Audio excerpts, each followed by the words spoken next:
É muito mais que lançamento. É muito mais que marketing. É muito mais que jurídico. É muito mais que vendas. E é muito mais que urbanismo. A Jornada do Loteamento é o guia completo sobre loteamentos. Bem-vindos à Jornada do Loteamento, o seu podcast do mercado de loteamento. E o tema de hoje, pessoal, é um tanto quanto técnico, né, doutora Raquel Barcelos?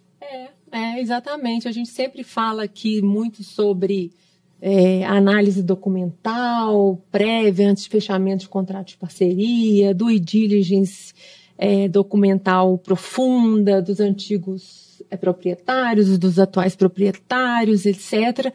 Mas a gente hoje vai para um tema que o nosso convidado sugeriu, que eu achei muito bacana, que é a gente falar sobre uma análise prévia, né, que ele denominou aí de compliance técnica ambiental, para essa tomada de decisão de ir go ou não go.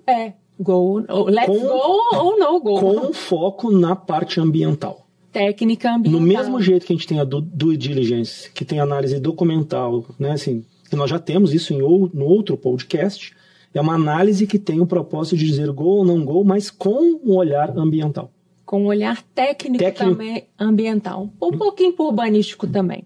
Enfim, né, o nosso convidado é o Charles Castro, que é o diretor comercial da Geoline, né, ele atua muitos e muitos anos. A Geoline é uma empresa super conhecida aí no mercado, na assessoria em urbanismo, ambiental, né, na execução de loteamentos. A gente vai falar com muita facilidade aqui sobre isso. Então, Charles, muito obrigada por você ter vindo, ter aceito o nosso convite. Você sabe que eu conto com o Charles, sabe aonde? Sempre no hotel em Patinga, no café da manhã. Coincidência. A gente, se tiver que marcar uma reunião, a gente marca no Vale do Asco e a gente sempre encontra café da manhã lá. Gente, é um prazer. Doutora Raquel, Dene.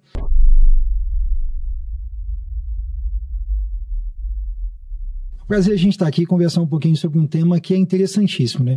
Às vezes o proprietário ele está ali analisando o documento. Vou comprar, essa área está valendo bem, está barata, vale a pena. Mas e aí? A localização, a isodeclividade, as questões ambientais, está em zona de amortecimento de unidade de conservação, não está? E depois que comprou? O que fazer? Então essa é um pouquinho do nosso bate-papo para que o empreendedor entenda aquilo que está comprando, não só o documento, mas o objeto. Tá?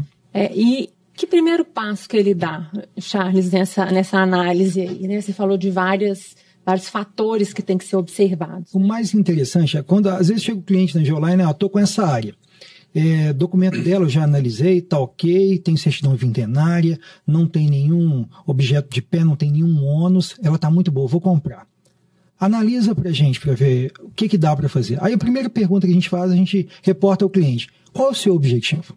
Né? Porque às vezes a área está num zoneamento industrial e o objetivo dele é fazer residencial. Às vezes ele quer fazer um empreendimento predial e a área é unifamiliar. Às vezes ele quer um aproveitamento de quase 100% e a área tem APP. Às vezes ele não analisou que a área tem um CAR que está no meio da área que ele está escolhendo para fazer o parcelamento. Então são várias nuances. Então, qual é a primeira questão? A gente perguntar para o cliente, ou o cliente ter em mente qual é o objetivo que ele quer na aquisição de uma área, seja para incorporação ou parcelamento. Primeira questão. Então, é uma dúvida que ele tem que se responder. Olha, o mercado está para multifamiliar. Se o mercado está para multifamiliar, eu quero adensar essa área. O zoneamento me permite, porque às vezes a área é muito boa, tem ali uma condição, ela está pronta, próxima de uma urbanização. Ali, né? Ela já a gente chama de, ela é parede e meia com a área urbana consolidada. É óbvio, né? Esse é o melhor negócio do mundo. Mas quando vai olhar, a pessoa tem que entender que ali é unifamiliar, ou seja, eu só vou ter uma família em cada gleba parcelada, em cada lote. Atende a ele, comercialmente falando, se ele fez o cálculo todo do VGV em relação a um multifamiliar em que iria colocar um prédio ou um mix de loja, esse novo processo atende? Então, o que a gente indica é, primeiro, analisa o zoneamento. Então, aí nós estamos falando de uma análise urbanística, né? Urbanística. Ela tem que começar no urbanístico para depois a gente ir para o ambiental. Porque o urbanístico é mercado. Sim. Se atender mercadologicamente o produto, né, se aquele imóvel está ali em uma região de um adensamento que se adequa ao princípio norteador do empreendedor, olha, meio caminho andado. Mas aí vamos nas questões ambientais. Às vezes a área é muito boa, ela está de frente, mas ela tem uma declividade muito acentuada. E às vezes essa declividade é tão acentuada que eu tenho APP de inclinação, né? Aí a gente indica isso ao cliente. Vamos analisar. O primeiro fator é a gente fazer uma topografia, que a gente chama de topografia cadastral, com isodeclividade. Ah, Charles, mas previamente teria que fazer isso? Para uma compra assertiva, o ideal é que se faça. Por quê? Com a isodeclividade eu vou saber o zoneamento, as zonas internas de ocupação acima de 47% de inclinação que o nosso decreto estadual veda. Que é muito próprio daqui de Minas Gerais, né, Charles? Minas Gerais só tem 2 tipos de área. A que tem descida ou subida, depende de onde você está olhando. Às vezes não é um lote que o cara compra, o cara compra uma vista, né? Eu brinco que o triângulo não é Minas. O triângulo é mais São Paulo do que Minas. Chegando no triângulo, Minas Gerais só tem 2 tipos de terreno. O que tem subida ou o que tem descida, depende de onde que você está olhando. Então, a gente tem que ter esse cuidado. E hoje, principalmente com a organização dos municípios, que antigamente aprovavam um papel plano. E os municípios já trabalham hoje com uma técnica de isodeclividade. Eles pedem justamente um visual de gradatividade. Tem município que pede de 0 a 10, 10 a 20, 20 a 30, 30 a 47%. E em alguns casos, as legislações municipais obrigam que entre 30 a 47% de inclinação tenha ali no mínimo 3 lotes. O lote mínimo daquela região. Isso já é de praxe. É quase um corta e cola do decreto estadual para regiões metropolitanas. Mas aí o pessoal leva isso ao plano diretor e à lei de uso e ocupação de solo. Então, se esse imóvel que eu estou, obviamente, analisando está com muita área entre 30% e 47% de inclinação, e eu tenho que colocar ali um lote de 3 vezes o mínimo da região, às vezes 600 metros, me atenderia? Primeira questão que eu tenho que me perguntar. Depois da isodeclividade, que a gente tem que fazer uma análise que a gente chama análise cadastral. Tem que cadastrar todos os pontos daquela área. Se eu tenho uma nascente, ali eu tenho que saber que eu tenho um raio de 50 metros. Essa área eu não vou poder ocupar. Só que toda nascente a água corre. Então, ao longo desse córrego, por menor que seja, ali eu estou falando de uma área de 30 metros para um lado e 30 metros para o outro. Isso dentro de um projeto, qual que seria o impacto? E normalmente essa área é uma área rural que eu tenho que transformar ela em uma área urbana. E ela estando rural no documento, ou seja, no uso, o zoneamento permite fazer a descaracterização, transformar ela de rural para urbana, ela está numa área de expansão ou uma área já urbana consolidada dentro de um zoneamento, a gente tem que se fazer essa pergunta antes de adquirir. Então, esses questionamentos internos do empreendedor, isso tem que existir. E aí há ferramentas. Ah, Charles, mas aí eu precisaria de contratar uma consultoria específica para isso? Para esse prévio, às vezes a gente tem que usar o que tem, né? O Google Earth está aí de graça, qualquer um pode consultar. E as ferramentas do IDE. IDE aqui em Minas, e quase todos os estados hoje têm um sistema de interpretação geomorfológica, principalmente ambiental. No caso nosso, a gente tem o IDS Zema, em que eu posso inserir aquele meu perímetro, que eu vou estar adquirindo. Então, a primeira coisa, eu tenho que fazer esse perímetro no computador, no Google, ou alguma ferramenta. E ali eu faço o input para a plataforma hoje do Cisema. E ela me dá unidade de conservação, área quilombola, rancho Ramsar, aberto, qualquer um pode consultar. IDS Zema.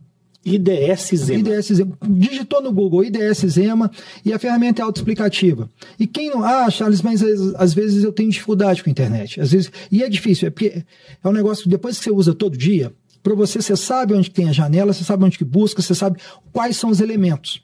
Vou dar um exemplo prático. Muitos empreendedores compram áreas aqui no quadrilátero, que o bioma é Mata Atlântica. Quando ele faz o CAPEX do empreendimento, ele não leva em conta que hoje eu tenho que compensar não só a supressão da via, mas dos lotes. E essa compensação são 2 para 1. Então, se eu comprei uma área de 40 hectares, tirando o que eu vou manter de área verde, mais ou menos 20% dessa área, eu tenho que compensar o dobro. Então eu estou falando aí, de 40 hectares eu tirei 8, eu tenho que compensar 34 hectares. E muitas vezes essa Mata Atlântica não é aquela Mata Atlântica que a gente espera, assim, robusta, adensada, não. Na verdade, ela é quase uma graminha ali, que é caracterizada. Na nossa região aqui, Rio Acima e Nova Lima... Nova Lima é um exemplo. O Campo Ferruginoso, que é associado à Mata Atlântica. Visualmente, o proprietário, nossa, tá ótimo, aqui esse capinzinho aqui... ainda acha que é capim brequiário. Às vezes é meloso, é específico daquela região, é aquele campo ferruginoso que quase não nasce nada, e aquele é Mata Atlântica. Você sabe onde que acha campo ferruginoso para compensar? Não acha. A maioria deles tem direitos minerários em cima, porque é justamente onde está o ferro. E aí, como que você faz? Depois de tudo pronto, você comprou a área, está empreendendo, já gastou muito com o projeto, vai compensar onde? Essa é a dúvida que a gente sempre se coloca quando vai analisar um projeto de início. Aí a gente já pergunta, proprietário, você já tem uma área para compensar? Ah, como assim? Não, isso aqui no bioma é Mata Atlântica. E provavelmente a sua área é campo ferruginoso. É uma análise que a gente já faz também de técnico, de tempo que a gente já mexe com isso. Charles, mas só então assim, eu acho que quem está nos vendo, quem está nos ouvindo, só para a gente transformar isso em drives. Então assim, chegou a área, primeira análise que você faz é qual é o objetivo daquele empreendedor. Ah, eu quero fazer multifamiliar, por exemplo. Aí faz uma análise a respeito do plano diretor e verifica se é possível fazer isso. Beleza. Exato. Segundo, é declividade da área para verificar como é que vai ser feito esse parcelamento do solo. Exatamente. Terceiro, questão ambiental. Bioma, questão de áreas de preservação permanente, é quase que uma relação conjunta. Quais são os biomas possíveis? Deixa eu explorar cada um dos deles, porque assim, não é todo mundo que tem a familiaridade com isso, né, cara? Cerrado Caatinga, ele não tem uma compensação mais pujante. Eu faço mais uma compensação de espécies imunes ou ameaçadas. Aqui a gente está falando em Minas Gerais, eu tenho a Mata Atlântica, né, que é quase a metade do nosso estado. Então a gente vai a regiões do Vale do Aço, região sul de Minas, e, inclusive no Triângulo tem remanescentes de Mata Atlântica e muita gente não sabe. Né? Você fala muito da Mata Atlântica porque ela é a mais, digamos, desafiadora ambientalmente? É a mais desafiadora e ela tem proteções legais específicas. A 11.428, que é a lei da Mata Atlântica. 11.428. Okay. Tá? É a lei específica da Mata Atlântica. E ela fala que, inclusive, projetos de parcelamento solo em estágio médio e avançado, eu tenho que compensar em região metropolitana. Então, eu não posso pegar um projeto aqui na Bacia de São Francisco e compensar no Jaíba. Tem que compensar aqui o preço disso. Essas áreas estão ficando caras, muito caras. Então, inclusive, eu alerto o empreendedor, antes de fechar uma parceria em que o terrenista entra só com o terreno e todo esse ônus fica do empreendedor, analisa, porque se essa área tiver compensação, terrenista, sua área não dá para fechar dentro dos parâmetros ali, 70-30, 65-35, hoje 60-40 eu acho que ninguém mais consegue fechar, porque infelizmente o custo de obra ficou muito pesado. Mas você tem que alinhar com ele, olha, vamos tirar ali uma parte em lotes para fazer essa compensação, porque é inerente ao terreno. Não é um defeito do terreno, mas uma co-obrigação ambiental, né? Que o terrenista também deve, ao meu ver, participar, porque é uma consequência lógica para outras gerações, porque a gente está compensando algo que vai suprimir. O ideal mesmo é que a gente consiga deixar dentro do próprio imóvel, mas aí vale uma questão de ocupação. Eu tenho projetos lá de clientes que falam, Charles, o que a gente consegue compensar no próprio imóvel e eu não precise compensar fora? A gente trabalha com projetos em que essa área intacta de Mata Atlântica fique no próprio lote. Mas eu estou falando de um lote no mínimo de 1.000 metros, que eu ainda tenho ali, querendo ou não, 500 metros e 500 metros dá para se adensar, dá para construir, pelo menos uma casa de 2 pavimentos bem grande. Então, são soluções que às vezes o projeto fica ambientalmente mais agradável, mas vai depender do quê? Qual que é o meu perfil? O meu perfil é habitação, primeira moradia com adensamento baixo para um público de uma classificação um pouco mais pujante, um valor aquisitivo um pouco maior. Encaixa. Já para o público de baixa renda, como que eu faço essa compensação dentro do próprio lote de 240 metros? Ele vai respeitar? Porque ele tem uma necessidade de habitação. Então, às vezes, eu não conseguiria fazer isso dentro de determinado Mas pelo que você está colocando, então, Raquel, estou tomando a frente disso, fica à vontade, tá? Aqui a gente está nos nossos valores aqui de descontração e bate-papo. De todos, o bioma é o mais arriscado nessa análise? A Mata Atlântica é o mais arriscado.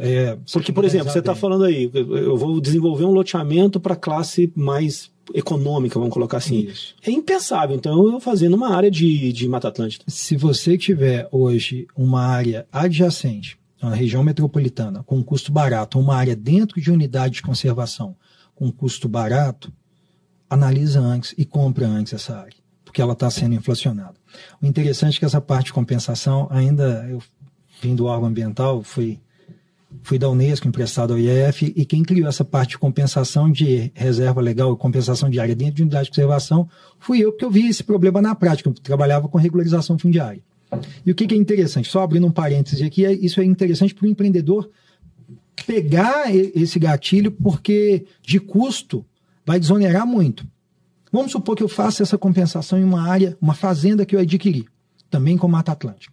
Essa mesma fazenda não vai ser projeto de parcelamento no futuro, ela vai servir só para compensação. E o meu projeto ele tem início, meio e fim, por isso que no loteamento eu crio o SPS, Sociedade de Propósito Específico. Vendi o último lote, encerrou a sociedade.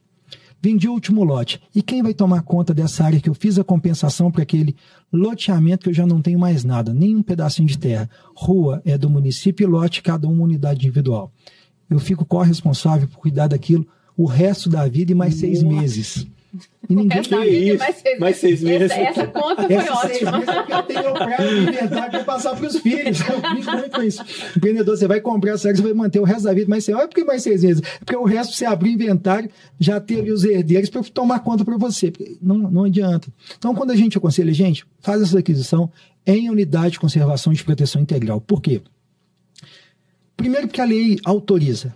Tanto o nosso Código Florestal Estadual, Federal, quanto a Lei da Mata Atlântica. Se eu adquiro essa área dentro de unidade de conservação, eu faço a doação ao órgão gestor. Se é um parque estadual IEF, se é um parque federal ICMBio, se é um parque municipal, normalmente a Secretaria de Meio Ambiente do município.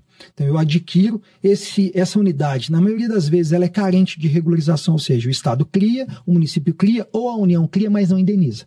Então quem está lá não pode produzir, porque é um parque, que é uma unidade de conservação de proteção integral. Eu já estou lá, não posso produzir. Qual que é a minha única saída? É vender para compensação. Seja ela minerária, que também é uma atividade que, independente de ser Mata Atlântica ou não, pela atividade minerária, o minério de ferro eu tenho que fazer essa compensação, 1 para 1. E no caso de Mata Atlântica, 2 para 1. Então, se eu tenho ainda se o loteamento está difícil, imagina a mineração. A mesma ADA, ou seja, a área diretamente afetada. Se eu tenho 10 hectares, eu compenso 30. 1 para atividade minerária e 2 para Mata Atlântica, se estiver no bioma de Mata Atlântica.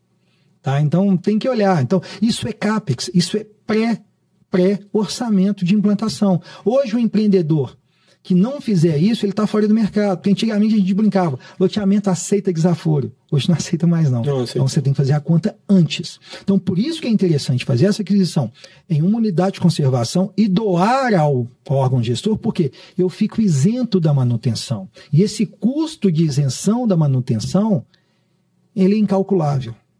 Pode ser que eu tenha que manter um caseiro por 30, 60, 50 anos para vigiar uma área que eu já não tenho mais o uso da área. Às vezes criar uma RPPN, ainda uma reserva particular do patrimônio natural, que é um parque privado para o resto da vida.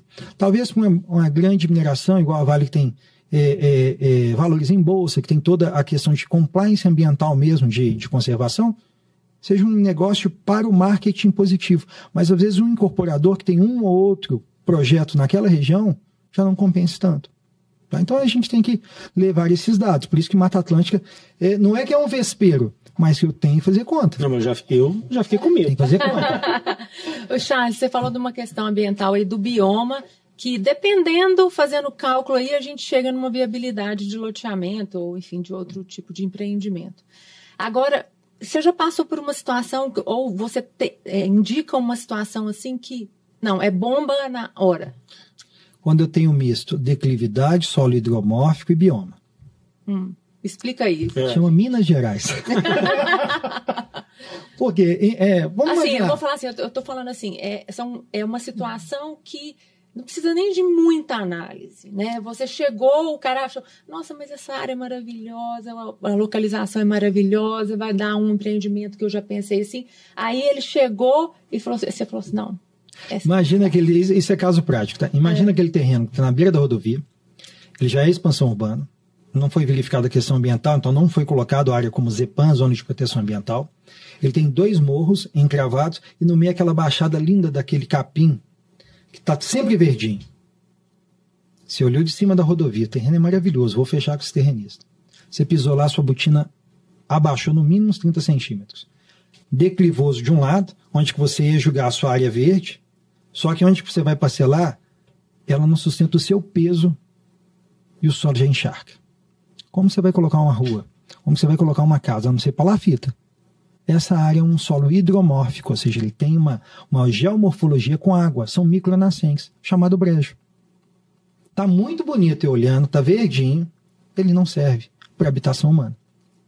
Então, quando a gente olha, principalmente quando a gente olha no Google ou imagem satélite, quando a gente faz um aerolevantamento ou pega uma imagem de alta resolução, a gente vê aquelas manchas mais escuras no solo. Aí eu pergunto sempre pro empreendedor ou pro terrenista, isso aqui não encharca, não? Não, isso aí só na época da água. A questão de nascente, gente, solo hidromórfico, é independente se está na época da água ou não. Porque ela é essa micronascente. Às vezes, na época da seca, essa água, o lençol, ele não se aflora tanto, mas está um pouquinho abaixo. Se eu escavar 30 centímetros, tem água. Então, eu não tenho resistência de solo para aquilo. Eu não tenho resistência de solo para construir. Então, infelizmente, qualquer rua que eu colocar ali, no primeiro trânsito, por mais que eu compacte, faça o sistema de drenagem, uma hora aquilo vai colapsar. Tá? E o custo de implantação, mas dá para fazer. Mas o custo de implantação é um projeto Dubai. Pois é, você falou hoje disso. Hoje a gente vai no deserto. Não, eu lembrei dos projetos que acontecem no litoral do Rio Grande do Sul, Xangri-Lá. Que foram feitos em cima de solo hidromórfico. Exatamente. Mas aí foi toda uma técnica. Sistema de drenagem de espinha de peixe dorsal. Você faz toda uma secagem do terreno. Às vezes, em lugares eu tenho que ter um bombeamento contínuo de água que acumula, porque eu não tenho declividade. Esse o bioma no Rio Grande do Sul, é da região, as pradarias eu não tenho escoamento de drenagem. É o pior negócio do mundo para você projetar, porque a gente brinca. Nem tanto o céu, nem tanto a terra. Ou seja, não tão declividade, mas nem tão plano. O plano é péssimo. Como que eu coloco meu sistema de esgoto? O esgoto eu tenho uma declividade mínima que eu tenho que entender para colocar ali, nem que seja a minha elevatória. E quando eu começo a escavar demais o meu duto de esgoto, acha água. Então eu tenho que fazer todo o sistema blindado e bombear essa água que pode acumular no meu sistema. Então, nesses casos específicos, senão boa parte do Rio Grande do Sul não teria habitação. Então eu tenho que fazer um projeto que é muito mais caro que o trivial, contendo com o sistema tanto de esgotamento blindado, às vezes bioex ou sistemas blindados mesmo com elevatórias enterradas. Aí é toda uma blindagem para que a água normal não caia, não contamine, não faça recarga de lençol freático. Então tem que ser blindado. E o sistema de drenagem inteiro, eu tenho que fazer essas espinhas para justamente não encharcar. E eu ainda tenho que ter um ponto baixo ou fazer aquelas bacias de contenção. A gente brinca que a Lagoa Seca do Belvedere foi feita inicialmente para conter toda a chuva da região, para ela fazer o quê? Um pulmão. Então enche, aquela lagoa nunca foi lagoa, por isso que ela é seca, ela vai encher, ela vai infiltrar para desafogar lá embaixo a Raja e a Prudente. Em contrapartida, na Prudente de Moraes, o barragem Santa Lúcia vive cheia. Vive cheia, né? O Santa Lúcia a gente tem que fazer um gargalo um pouco maior. Por quê? Adensou-se muito o entorno. Então eu impermeabilizei a concentração de água que não penetra no solo e vem pelo asfalto e joga nela foi muito maior do que ela foi projetada no início. Então, deveria se fazer um projeto muito maior do que de bacia para conter mais água. Então, eu teria que acumular muito mais água ali hoje. Só que fazer depois de pronto é o pior negócio do mundo. Deixa eu só explorar mais a questão do bioma, então, que esse negócio ficou bem interessante. Então, digamos assim, o bioma mais desafiador é a Mata Atlântica. Mata Atlântica. Qual que é o menos? Cerrado. Nada contra o Cerrado, Minas Gerais, a maior parte hoje é cerrado, mas ainda é um bioma que não tem tanta proteção. E como ele é celeiro de produção, ele não é tão visto nos olhos ambientalistas como um bioma a ser preservado. Eu acho que é até um erro. A gente tem que preservar bem o cerrado. Mas daí que eu falo, o projeto bem feito, ele tem que conservar. Porque aquela área que seria a área de reserva legal do imóvel original, do imóvel rural original, ele tem que se transformar como uma área verde do empreendimento. Então, às vezes o empreendedor fala, não é um absurdo eu deixar 20%, mas que é aprazível eu ter 20% de cobertura vegetal nativa dentro do meu parcelamento, seja ele popular ou de alto padrão. Todos vão se beneficiar com aquela hoje já se tem um novo urbanismo mais pensado, né? Não só o cortar ao máximo o terreno, né? Principalmente deixar de ter aqueles imóveis quadrados, né? A gente só riscava tudo como se fosse um papel em branco. Então eu tenho que fazer hoje quando a gente pega um terreno natural, a gente tem que fazer todas as vias, contemplando a geomorfologia do imóvel. Às vezes eu tenho quarteirões mais arredondados, ruas sem aquelas declividades que a gente tinha de mais de 18% de inclinação, o caminhão não subia. Então eu corto na lateral, a gente já pensa no parcelamento, como que vai ficar o esgoto, a drenagem e qual o melhor ponto para a minha água descer por gravidade, para o sistema de abastecimento de água. São questões que eu conserto no Masterplan e não pós-Masterplan, na engenharia. Então, por isso que é interessante a gente olhar todo esse conceito, para na hora de realizar o Masterplan, a gente hoje não faz nenhum Masterplan sem equipe integrada. Tem que ter um engenheiro ambiental, um engenheiro civil e, no caso de engenharia civil, no mínimo sanitarista e o específico para abastecimento de água e drenagem. Todos se conversando com o arquiteto. Olha, em cima da isodeclividade, ou seja, todas essas manchas, qual que é o ponto mais alto, onde que eu vou ter mais risco, onde é melhor eu deixar as áreas verdes compatíveis com a segurança de solo, que estão naquelas áreas com inclinação maior, então eu não tiro a vegetação dali, eu mantenho, eu não vou construir em cima delas, porque se eu cortar, vai esbarrancar. Então a rua que está lá em cima, ela vai solapar. Então a gente tende a manter aquilo que a própria natureza já nos fala. Por que eu tenho a APP de declividade? Para que eu segure essa declividade, para que ela não desmorone. Por que eu tenho a APP de leito de rio? Para fazer a proteção ciliar. Aquela APP de entorno de nascente e leito de rio são cílios. É a primeira proteção. Então, se tiver uma enchente, primeiro, eu não vou assorear o leito do meu córrego. Ele vai sempre ser mantido. Porque eu tenho a vegetação que segura todo o sedimento que iria cair. E, ao mesmo tempo, eu mantenho o barranco firme. Então, a gente explica isso para o empreendedor, não coloca muito aqui perto, não. Charles, mas eu tenho que atravessar o outro lado. Então, vamos fazer uma travessia menos intrusiva possível, para que eu não altere a área de preservação permanente e consiga fazer o deslocamento. Antigamente também era um mito. Mas se eu tenho APP dentro do meu imóvel, eu não posso parcelar? Posso. Eu tenho que respeitar. Às vezes, do outro lado, o APP está no meio. Hoje a lei me autoriza a fazer as obras de travessia, porque elas são de utilidade pública. Mas como eu faço elas? Qual que é o menor custo para o empreendedor e, ao mesmo tempo, o menor custo ambiental? Não adianta o custo ficar barato, ganhar uma multa, aquilo que eu economizei no projeto, eu pago em multa ambiental. Então, é esse contrapeso que a gente tenta fazer no escritório e a gente aconselha, antes de adquirir, analisa. Para esgotar essa questão da análise ambiental. Então, nós estamos falando muito da questão do bioma, falamos a questão da declividade, a questão da...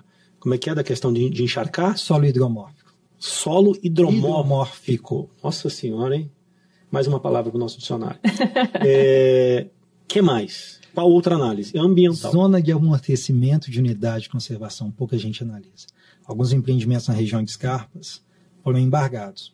Porque o proprietário, junto com o município, descobriu, pós algum tempo, que estava na zona de amortecimento do Parque Nacional da Serra do Canastra. Qual que é a implicação disso? Interessantíssimo, pouca gente sabe. Uma vez que eu crio uma unidade de conservação e crio sua zona de amortecimento, por lei federal, lei 9985, SNUC, artigo 36, parágrafo 1º, aquele território que eu coloquei como zona de amortecimento se mantém como rural. Então não poderia ter nenhuma atividade de adensamento ali. Alguns municípios não sabem que estão anelados. O que é estar anelado? Veio o parque, criou a zona de amortecimento, só naquela área urbana consolidada ficou fora da zona de amortecimento. O resto ele não pode crescer. Delfinópolis está assim.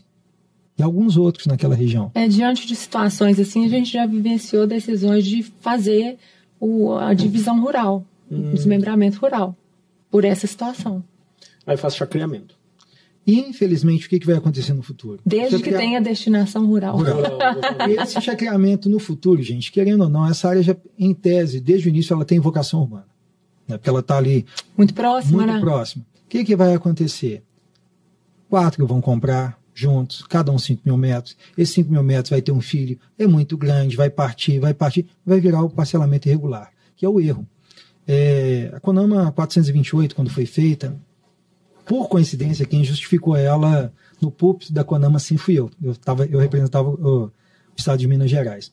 E eu deixei claro, quem tem que analisar o plano diretor ou o desenvolvimento urbano é a unidade de conservação. Então, os consultores, quando forem criar zona de amortecimento, têm que respeitar a área de expansão urbana, área urbana ou a área possível de se expandir.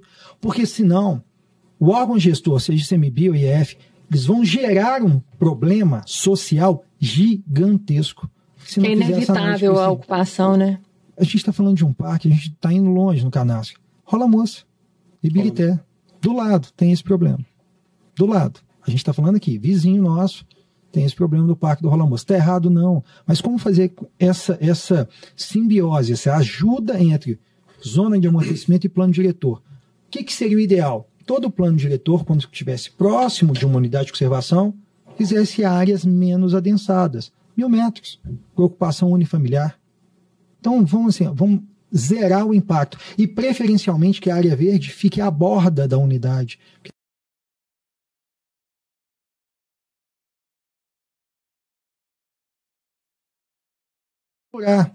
Então, não é uma guerra do desenvolvimento versus a questão da preservação ambiental. Mas como casar, hoje, a legislação em que a gente tenha atendido os dois.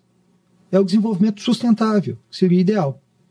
É um equilíbrio aí, né, dessas áreas, esses hiatos aí que vão surgindo aí, né? Bom, você está citando muito a questão do plano diretor. Acho que a gente podia explorar um pouquinho isso, né, Raquel? Claro, a gente colocou isso aqui na pauta também, porque é dessa base aí que sai muito essa análise técnica ambiental, né, e urbanística também. Mas vamos lá, então vamos falar um pouquinho de plano diretor. Charles, toda cidade tem que ter um plano diretor? O que fala a legislação? Porque a gente fala de experiência? É porque a gente fala muito aqui em plano diretor, mas tem muitas cidades que não tem e tem muitas cidades que não precisam ter. Né? Eu falo, cidade com mais de 2 habitantes tem que ter plano diretor, porque um já dá confusão com o outro. Mas a lei obriga a partir de 20 mil habitantes. Né? O Estatuto da Cidade, a 10257, exige que os municípios acima de 20 mil habitantes tenham o plano diretor. Mas eu falo, plano diretor, gente, é igual ao orçamento prévio de empresa ou de despesa doméstica. Se a gente não planejar, não sabe o que vai gastar, não sabe o que vai fazer. Então, o plano diretor é o planejamento prévio do município. Lúcio Costa, quando fez o urbanismo de Brasília, ele colocou aquelas ruas largas, né? Porque muita gente só foca no Niemeyer. Ele ganhou a fama, mas foi só ele, não. E perguntaram para o Lúcio, se essas ruas tão largas, vai gastar tanto dinheiro para fazer isso? Ele falou, eu não penso Brasília para 5 anos, estou pensando ela para no mínimo 30. E hoje com 50, mais de 50, a gente tem um trânsito todo gargalado em vias de 6, 7 pistas. Então é planejamento. Tá? Por isso que plano diretor, ele é o início do planejamento territorial municipal. Se eu quero desenvolver o meu município, eu tenho que ter pilares. Quais são os meus pilares de desenvolvimento? Habitação, é a primeira função social da terra. É o desenvolvimento que a gente chama comercial e industrial. E, ao mesmo tempo, o conceito de centralidade ambiental. Por quê? Eu tenho que imaginar um município que ele tem que ter vida própria. Ele não pode ser dormitório.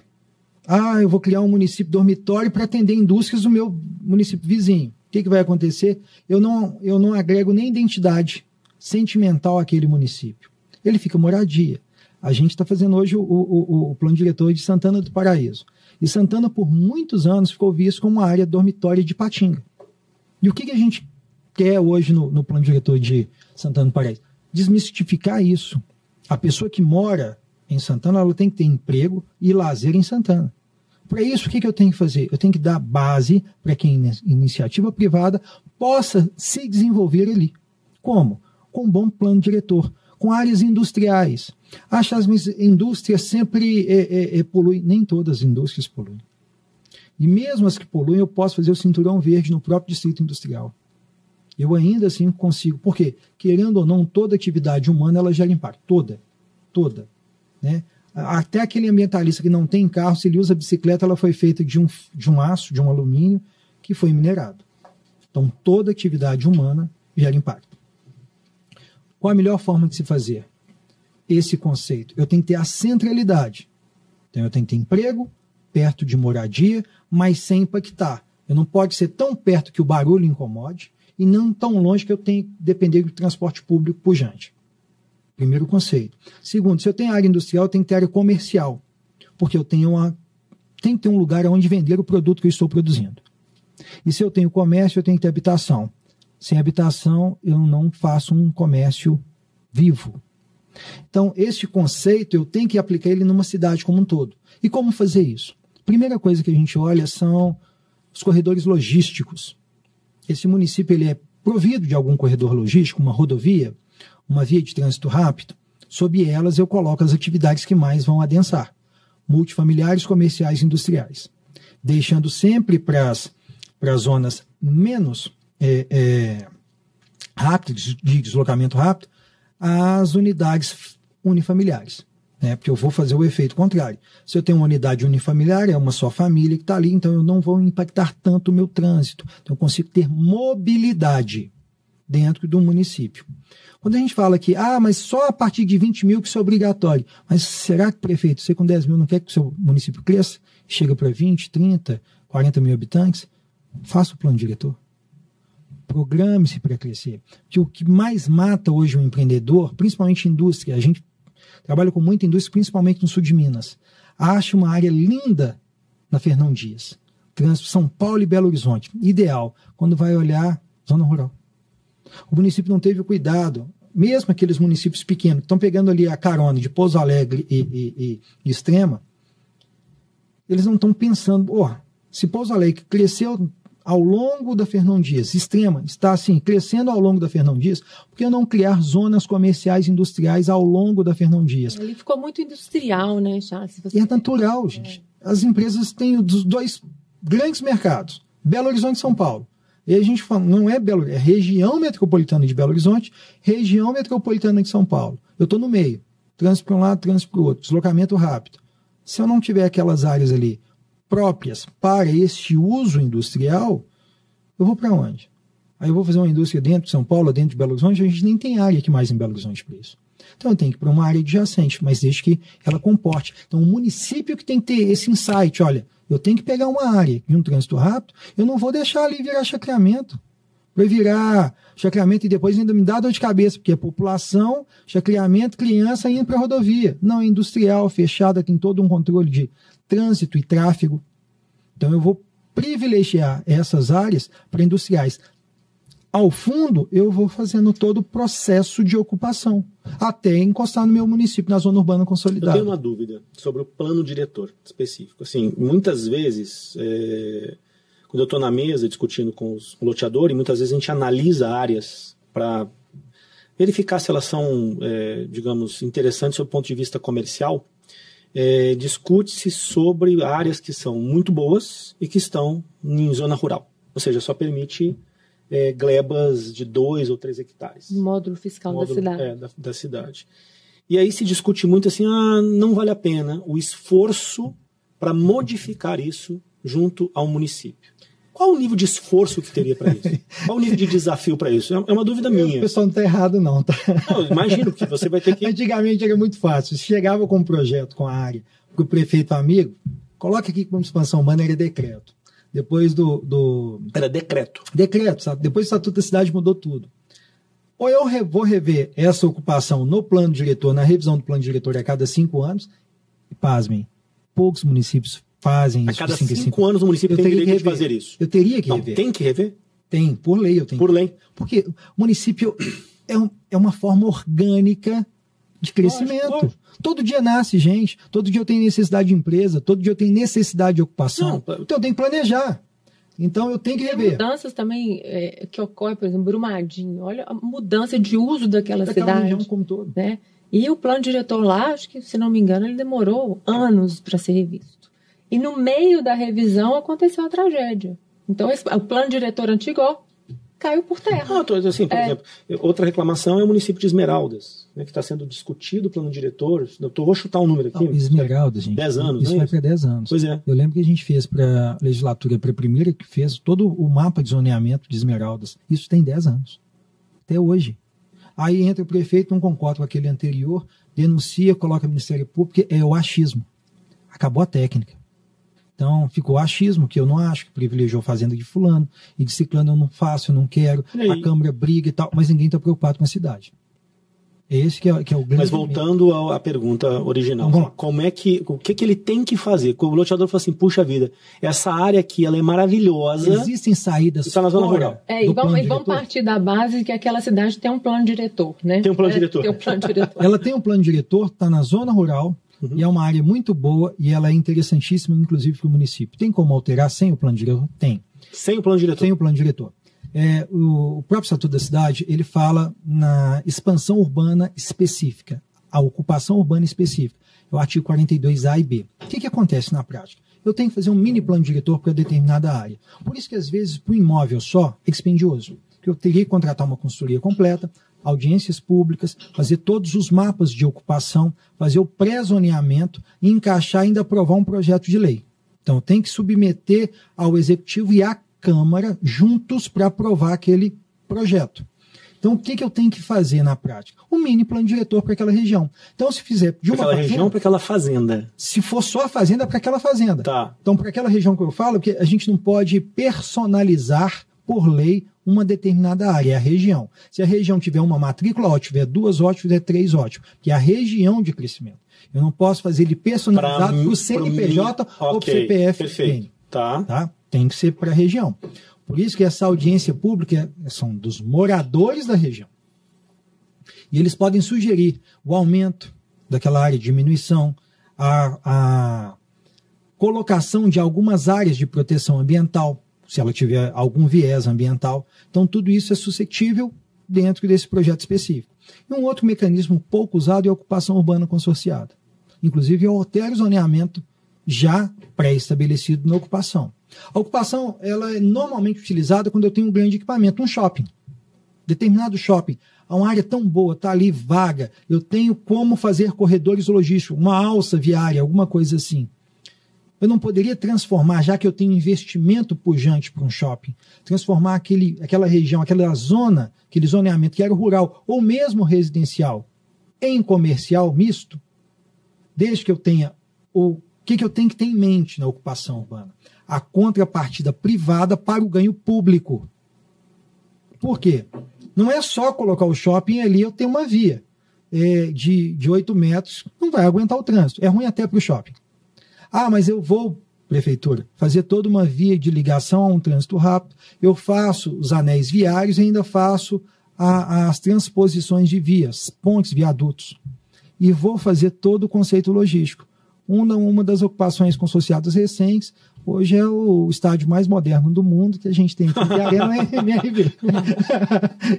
Foi objeto de uma implantação, que é uma região ali que era residencial.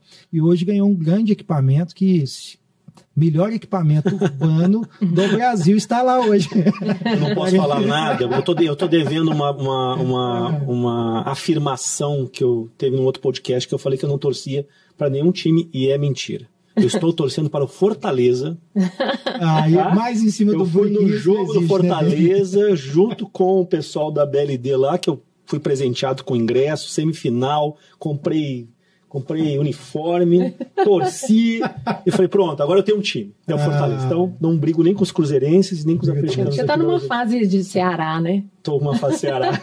Mas lá também não é muito eu tô apaixonado. A região ali. É muito legal. Nossa, muito legal. É muito projeto bacana aí. Mas, Charles, nós estamos falando aí de plano diretor, você falou de algumas alterações ou alguns mecanismos que podem ser utilizados para alterar aqueles zoneamentos para atender o objetivo do empreendedor, né? E você que está acostumado aí com a elaboração de plano diretor e leitura de planos diretores e tal, como exemplo, o que você tem visto aí de criações interessantes, vamos falar criativas. assim. Criativas. Inovadoras. Pro bem e pro mal. Não, mas vamos pensar em soluções inteligentes, né? Assim, vamos sair fora da caixinha, assim, e pensar falar nas cidades inteligentes aí, né? Realmente. O que a gente vê muito, infelizmente, vê pouco, mas tem uma tendência agora. A gente fazer algumas ocupações em áreas de pouco adensamento ou de baixo adensamento, principalmente por declividade, por alguns empreendimentos que não são especificamente habitacionais. A gente está criando agora um modelo de ocupação de incorporação horizontal em lotes voltados para a energia fotovoltaica. Por que isso é interessante? A gente descobriu um filão de mercado. Hoje, quem está aqui no estúdio, o estúdio tem muita luz, ar-condicionado e tal, mas ele não tem telhado, ele está numa loja dentro de um prédio. Se ele quisesse fazer o autoconsumo, eu quero comprar uma área ou um telhado para colocar a minha planta fotovoltaica. Telhado não tem, porque é um prédio. Comprar um lote para isso, eu vou ter um problema gravíssimo que, infelizmente, está acontecendo no Brasil. O fenômeno do roubo da placa, placas. É mesmo? Do microinversor. Caramba. E da bateria. Gente, Arco Metropolitano do Rio de Janeiro. A gente vai muito no Rio, que a gente faz um processo de regularização para a Light. Então, a maioria da região que a Light possui, os lagos ficam naquela região. Então, eu passo muito no Arco Metropolitano de carro, não de avião. Quando começou, era fantástico. Que eram as fotos, poste fotovoltaico, placa, todo o sistema era autônomo. Passei o primeiro ano. Opa, tá apagado. Roubaram o microinversor. Microinversor é o tamanho do notebook, custa R$5.000. E já tem comércio. Depois foram as placas, que também não são baratas. Depois a bateria. No final, roubaram o braço com a lâmpada. Fomos agora, recentemente, no Rio, no Arco Metropolitano, roubaram um poste, gente. Então, assim, é loucura. Nem o poste tem mais. Serravam o poste, colocavam como se estivesse serrando madeira lá para vender como sucata. Então, imagina você comprar um lote, você não vai ter vigilância, não vai ter nada, comprou um lote para colocar sua placa. No primeiro mês gerou energia, no segundo deu defeito. Não é que deu defeito, alguém pulou o muro, roubou seu microinversor, ou roubou sua placa, você não tem mais eficiência, não tem mais energia. Como solucionar isso? A gente está criando conceitos.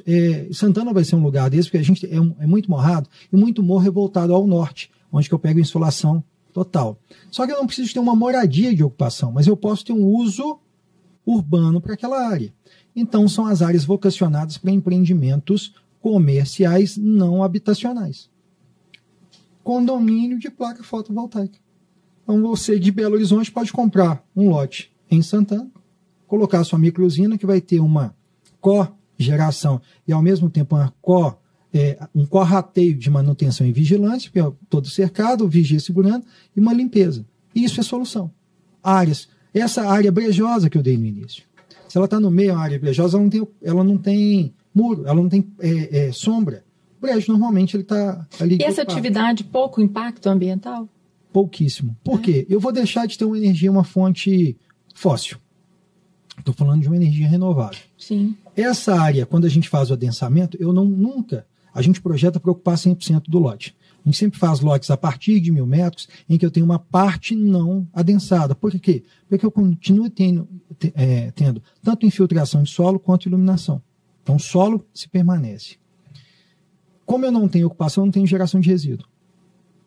Tá? Então, eu dou um uso em área urbana que, impreterivelmente, seria ocupada com parcelamento irregular, e eu dou um uso comercial. É bom para o terrenista, é bom para o empreendedor, bom para o município começa a ficar autônomo e é muito bom para o meio ambiente. Charles, como diz meu pai, pergunta de Pedro Bó.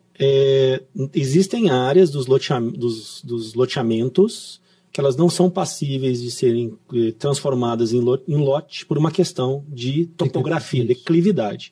Neste caso, caberia isso? Caberia se no projeto não fosse pré-destinado como área verde. Okay. E normalmente o pessoal vai, não tem uso, coloca uma área verde, tem que manter. Perfeito. Mas aí se já tiver essa possibilidade no plano diretor e na lei de uso e ocupação de solo, eu posso deixar essas áreas para serem parceladas como... O que seria um baita argumento de vendas, né? Excelente argumento. Agora seria um uso comercial? Uso comercial. Então, o zoneamento tem que permitir uso comercial. Então, nessa área do porque aí também tem... Por isso que tem que estar bem observado no plano diretor. Porque, geralmente, no loteamento, você pega uma área de uso residencial, multifamiliar ou unifamiliar. Né? Então, para você ter essa solução que é fantástica, por exemplo, um loteamento, né, de ter uma área destinada a esse mini condomínio aí, né, de energia sustentável, esse uso vai ter que ser misto. Né? Misto? Mas mesmo que ela não seja própria para residência, o que eu quero dizer com isso? Eu fiz a planta. Na planta, eu tenho áreas que são impossíveis de serem colocadas no lote pela questão da declividade. E a declividade ajuda na captação, obviamente, dependendo de como ele está alocado. Não pode dar nas costas. Exatamente.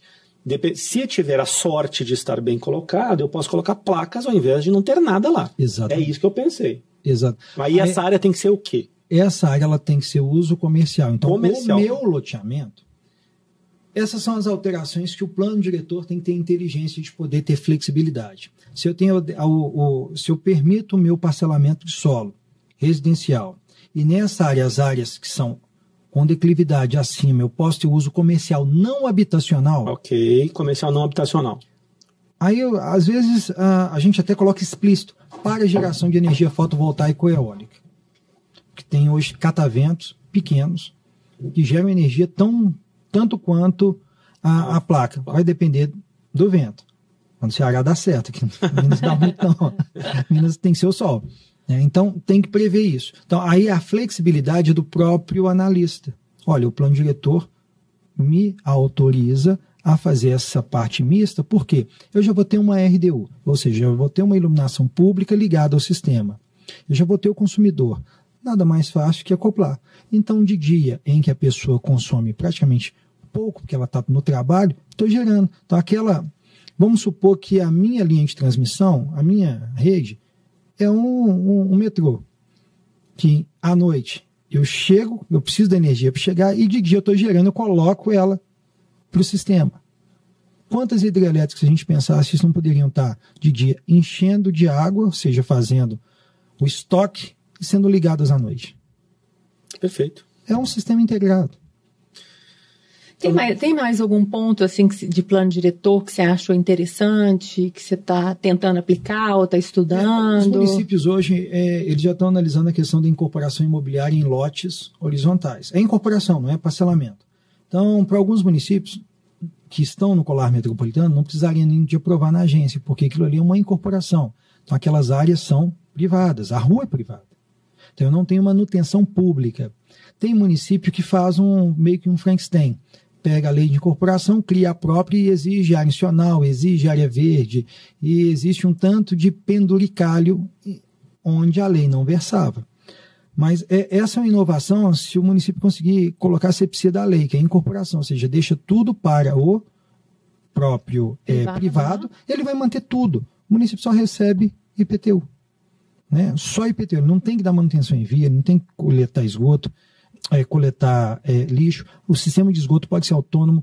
A própria água, se não for da concessionária local, em alguns casos mais remotos, pode ser totalmente autônoma, e a responsabilidade é do empreendedor e futuramente dos próprios condôminos.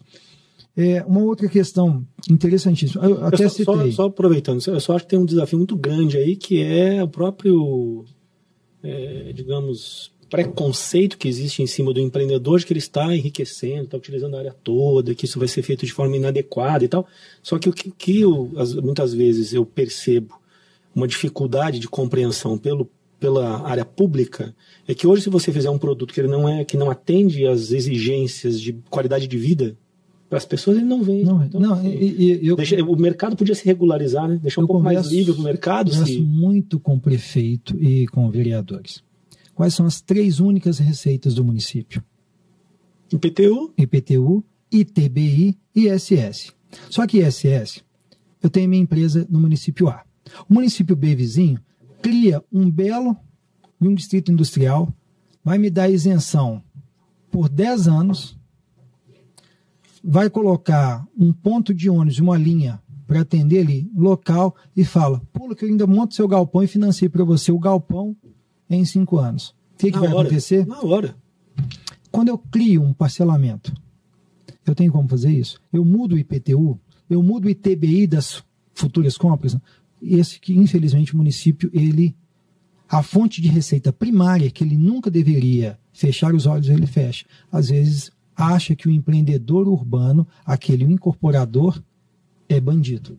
É o único que vai trazer a renda perpétua para o município. Pois é, por isso que eu acho que é complicado isso. Você já viu aí nos seus estudos, Charles, essa questão de alguma ideia inovadora, mais criativa, em termos de contrapartida? Porque a gente, falando do loteamento tradicional, a gente sempre vai fazer aquela conta percentual de área para equipamento público, área verde, nas vias públicas, fica tudo muito engessado dentro de um padrão que a gente já conhece desde 1979, né? Mas, assim, eu acho que está precisando evoluir em termos de contrapartidas, né? Porque muitas vezes essas áreas públicas, o próprio município ele não consegue ocupar. A gente verifica em alguns municípios que a legislação já no plano diretor ele autoriza fazer outorga, seja ela de valorização em serviço ou em área construída de áreas institucionais. Por quê? Às vezes o município tem tanta área institucional, exatamente, ele não ocupa, não tem como ocupar e não tem dinheiro. Não adianta eu ter um grande lote e não ter uma escola. Né? Às vezes naquela mesma região eu tenho 5 áreas institucionais e nenhuma escola, mas eu tenho 5 áreas para ter uma escola. Então, olha, esse loteamento é novo, beleza, ao invés de você me dar área institucional, qual que é o custo dessa sua área em terra nua? Custa 1 milhão, você vai me dar uma obra de 1 milhão, eu quero uma escola até 1 milhão. O resto eu complemento. Mais entrega pronto. Já tem município fazendo isso com partida, que é o ideal. Tá? Inclusive, ele tem uma lista, se eu não me engano, assim, quem me falou disso foi o Luiz, da Sólido. Ele citou um exemplo que eu achei sensacional, se não me engano, é Osório, perto de Torres, em que o município ele faz uma audiência pública, a própria população faz a eleição daquilo que eles precisam, eles já cotam aquilo, existe um orçamento. Então a contrapartida que vai fazer, era 1 milhão aquela área sua, cara, tem essa pracinha aqui que está custando 1 milhão, faz a pracinha pra gente. Então ele já troca isso pelos próprios equipamentos e as necessidades do município. Isso a gente vai ter uma eficiência muito maior. Isso, cara.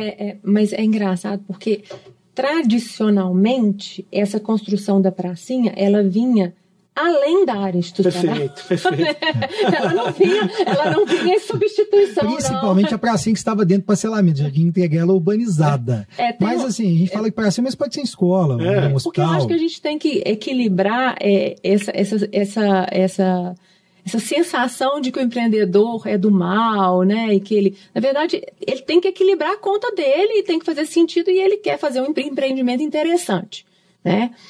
Então, eu acho que essas inovações em termos de doação de áreas públicas, nessas substituições, é que eu acho que tem que caminhar, né? Tem que ter mais ousadia em relação a isso. E cada município tem a sua necessidade, né? Tem a sua característica. Eu acho interessante, tem municípios que, ao invés de receber uma área institucional, a legislação pede para que essa área seja feita em lotes. E o município que vai escolher os lotes, não é o empreendedor, não.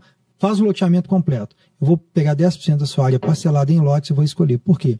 Aí o município fica com moeda de troca. Ele sabe qual que é o preço de mercado, que é o que o empreendedor está colocando, e ele leva aquele lote a leilão. Então já tem uma pré-autorização para vender, então começa a ter arrecadação. Então, aquele negócio, vou escolher aquela área institucional lá no fundinho. Não, tudo lote, você vai fazer lote. Eu vou escolher os meus 10% em lotes. Abre a planta e escolhe. Então, o empreendedor aí é onde tem o lote padrão. Fazer isso. Isso me dá medo também. Mas municípios aqui do lado já fazem isso.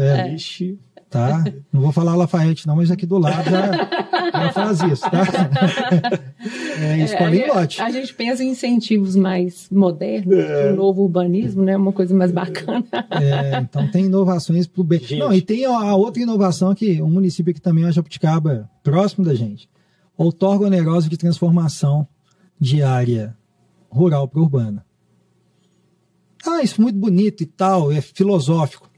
O empreendedor já tem todo o gasto para transformar a área rural para urbana. Todo o gasto. Tem município criando legislação que ele tem que pagar uma outorga onerosa, igual a outorga onerosa de construção ou ao TDC, para transformação. Aí quando o cara vai fazer a conta, qual que é o percentual? É um percentual de X% sobre a sobrevalorização de transformar de rural para urbano. Só que essa sobrevalorização é do próprio empreendedor, é ele que faz a obra. Teve um caso recente no município aqui no entorno. Município virando sócio. Joatuba. Tá, eu vou dar o nome agora de santo, porque a gente brigou muito para que isso não houvesse no município. Só de cliente nosso da Geoline, 3 desistiram em Joatuba. Porque fizeram a conta, olha, eu tenho que pagar 1 milhão na frente para transformar, sendo que eu tenho que gastar em obra. O município está me vendo como concorrente e não como parceiro. Deixa eu urbanizar para você, município. Eu vou te dar uma área institucional. Mas além da área institucional, está cobrando financeiramente, a gente sabe, a fase de projeto e a fase de implantação de obra não tem payback. Payback de loteamento são 8 anos para cima. Então, todo empreendedor trabalha ali em uma média no vermelho por 8 anos. Se eu ainda coloco uma outra conta para ele, é um over. É um over custo, não é over price, é um over custo para ele.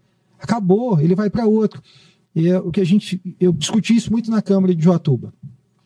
1 milhão que é aplicado aqui em Joatuba, ele pode ser aplicado em Betim com muito mais produtividade. Então é onde Betim desenvolve, Joatuba fica periférico. Então a gente tem várias ferramentas, mas a gente tem que tomar cuidado, que a ideia pode ser muito boa na filosofia, mas na prática de mercado, ela vai interromper um crescimento de um município que tem ali todo um gatilho de crescimento. Eu sou o rapaz que avisa isso. Estamos caminhando para o final, tá? Infelizmente. Viu como a conversa flui, né? Flui. Vamos para as perguntas finais. Eu acho que primeiro te agradecer muito, Charles, você ter vindo aqui, né? A gente sabe do seu tempo corrido e ter disposto esse tempo para a gente. E na sua experiência aí, o que você deixa de mensagem final para o loteador que está nos ouvindo? Que ele está lá no carro te ouvindo agora. Então vamos lá. No carro, no café da manhã, na esteira. Ou até, cara, eu fiquei sabendo de gente que junta a equipe para assistir o Jornada do Loteamento. Viu? Ou tá junto lá com a equipe nos assistindo. Primeiro, assim, a gente quer enaltecer essa atividade que faz o Brasil crescer. O que faz o Brasil crescer não é a lei, não é o plano diretor, é a iniciativa privada que banca o crescimento do município. A gente conversa que o maior expansionista do Brasil é o loteador. Por quê? É uma área rural que se transforma em urbana sem custo público. Então, primeiro, para ser loteador tem que ser valente. Você tem que brigar para desenvolver o município, e às vezes é brigar mesmo. Porque do outro lado, às vezes a equipe técnica não analisa o processo com a devida acurácia, a devida pressa. Porque aquele é o crescimento do município, é mais habitação, é mais gente, é mais geração de emprego. Se eu fosse gestor, o empreendedor ia ser recebido com tapete vermelho, água gelada, o que você precisa? Onde que está atrapalhando? Onde que eu estou te atrapalhando como servidor público? Eu quero te ajudar. Só que, infelizmente, no Brasil, a gente que empreende é visto por um outro lado. Você já é marginalizado na saída. Então você tem que matar um leão por dia mesmo. Então é uma classe que tem que se unir mais. Tá? A gente, apesar de consultor, a gente também é loteador. O loteador tem que se unir mais. Por quê? Porque são desafios comuns. Um problema no Ceará é um problema de Minas. Um problema do Rio Grande do Sul é do Pará. Então a gente sabe onde estão os gargalos. E onde que a gente pode ali suplantar ou atravessar um pouquinho desses gargalos, talvez com troca de experiência. A gente falou muito de início, cuidado na hora de comprar ou fazer uma parceria em determinadas áreas. Eu tenho vários entraves. E se eu já estou, como resolver esses entraves? Tem que tomar cuidado, inclusive, para depois aquela solução caseira não gerar uma multa e um embargo. Então tem que ter cuidado, técnica, cuidado e profissionalismo. É uma das profissões que hoje loteamento sempre foi o segundo negócio de famílias ricas.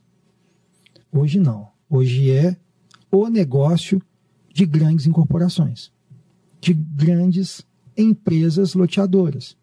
Então, a cada dia a gente está vendo técnica. E a técnica tem que estar presente, tanto na escolha, no desenvolvimento do produto, na venda e na qualidade final ao cliente.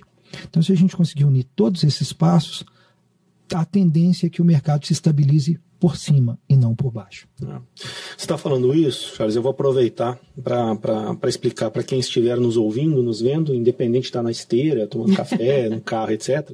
Mas você sabe que assim, a gente começou de forma bem despretensiosa o Jornada do Loteamento, mas com o objetivo de levar conteúdos. E isso nos levou, depois de ter construído esse universo, né, de troca de experiências, que é um prazer estar aqui conversando com você. Que é melhor do que a gente ficar conversando lá no café da manhã do hotel. Dois são bons, né? Dois são bons. Mas lá é mais corrido. Mas, assim, depois de ter, assim, a gente pensou assim, cara, vamos dar um passo além. E esse passo além, cara, é criar a comunidade do Jornada do Loteamento. Então, vai aparecer aí na tela um QR Code para a pessoa poder entrar dentro de um grupo de WhatsApp. Nós estamos pensando também em fazer um Instagram fechado, mas qual que é a ideia? Cara, é exatamente o que você falou. Assim, é ter esses agentes reunidos de forma que possam ser trocadas as experiências e essas pessoas possam interagir entre elas no sentido de fortalecer o nosso mercado. Então, eu concordo com você, a gente precisa de união, porque existem uma série de possíveis melhorias, né, que juntos, com certeza, a gente consegue muito mais pressão, vamos dizer assim, né, muito mais voz para que isso seja modificado. Com certeza. Né? Então, cara, obrigado. Eu que agradeço. Mesmo assim, depois de muito tempo a gente tentando costurar uma agenda, a gente conseguiu resolver hoje, né? Se não fosse assim marcado, supetão, semana que vem e tal, agora é tal dia, então vamos lá, vamos agendar. Obrigado mesmo, eu sei que seu tempo é corrido. Raquel, como sempre, muito obrigado pela sua... Eu que sempre agradeço estar aqui. Sua genialidade jurídica. E pessoal, quem está nos assistindo, por favor, contribua para esse movimento, compartilhe com seus amigos, compartilhe com pessoas do mercado. Vamos fazer com que esse conhecimento chegue em todas as pessoas que fazem parte desse universo maravilhoso que é do loteamento. Valeu, gente. Obrigado. Valeu. Obrigada, gente. Até a próxima. É muito mais que lançamento. É muito mais que marketing. É muito mais que jurídico. É muito mais que vendas. E é muito mais que urbanismo. A Jornada do Loteamento é o guia completo sobre loteamentos.